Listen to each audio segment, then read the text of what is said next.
Hey you all, it's Buffaque again. Today I thought I would show you guys my Esee Laser Strike. This is my fixed blade that I use for when we go camping, or if we're going on an extensive trail hike. I'll take this knife along. Recently I finally put some hard use on this knife. My wife and I took a tent camping trip down to Georgia, and unfortunately I left my hatchet behind. We were staying at a campground, so we weren't out backpacking. We were staying at a campground, but we were tent camping, and so this was the knife I ended up having to use to kind of process all the firewood to get it down to smaller pieces for kindling and things like that. So I thought I'd give you guys my opinion on it. This is a 10-inch overall blade. It appealed to me because of its size, so it's certainly big enough to, it's got a nice feel in the hand, certainly big enough to do things like I said, processing firewood, any kind of medium-sized task that you need a good sturdy fixed blade for, something you don't necessarily want to use a folding knife, but if you need a medium-sized fixed blade, Esee makes a great one here. If you go onto their website, eseeknives.com, you can see all the different models they have. Like I said, this is the Laser Strike. I couldn't tell you how many different models they have, but I will say that I am impressed with this knife for several reasons. First off, it comes in a really nice kydex sheath. You will see here that this little attachment that has the pocket clip on it can be moved.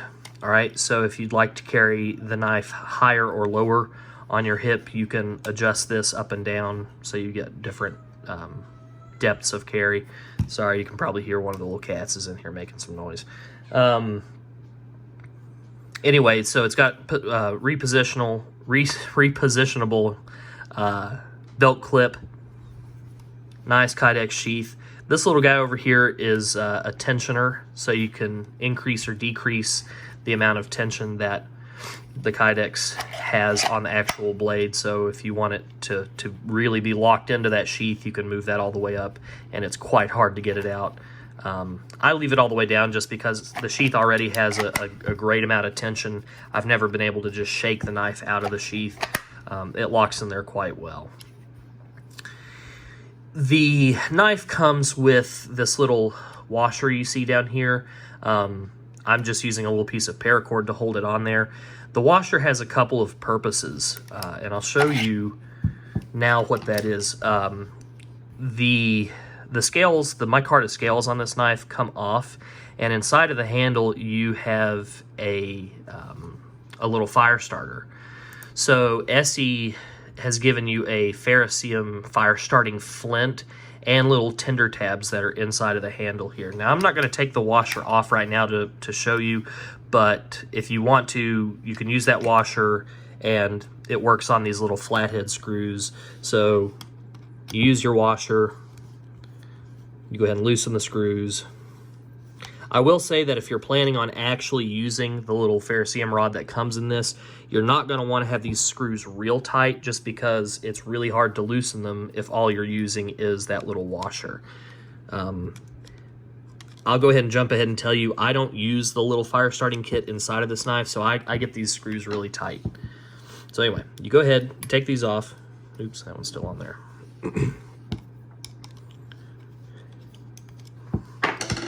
Take your screws loose, and there you see is the ferrocerium rod.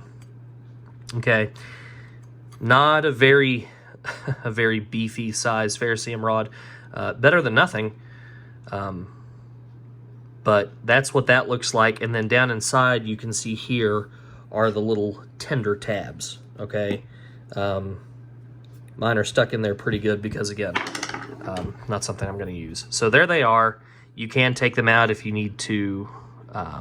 If you have no other way to start your fire, you can obviously pull these apart, fluff them up, and get started that way.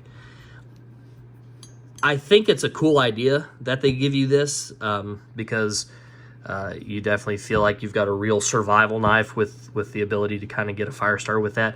I will say, though, with using this washer, you use the washer to take the screws off, and then obviously you use the washer again to strike it against the ferrocerium rod.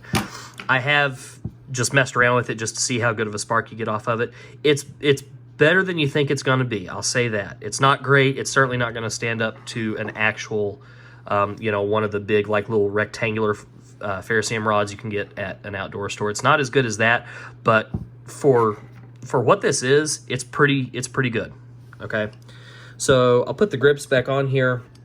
Again, these are micarta grips. I dyed these. When you buy this knife, they come, the grips come tan, kind of a sandy color.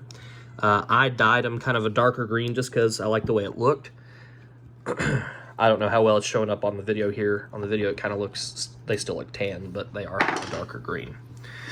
So a look at the blade itself. It is powder coated. It's a black texture powder coat over a 1095 carbon steel blade. It holds a really nice edge.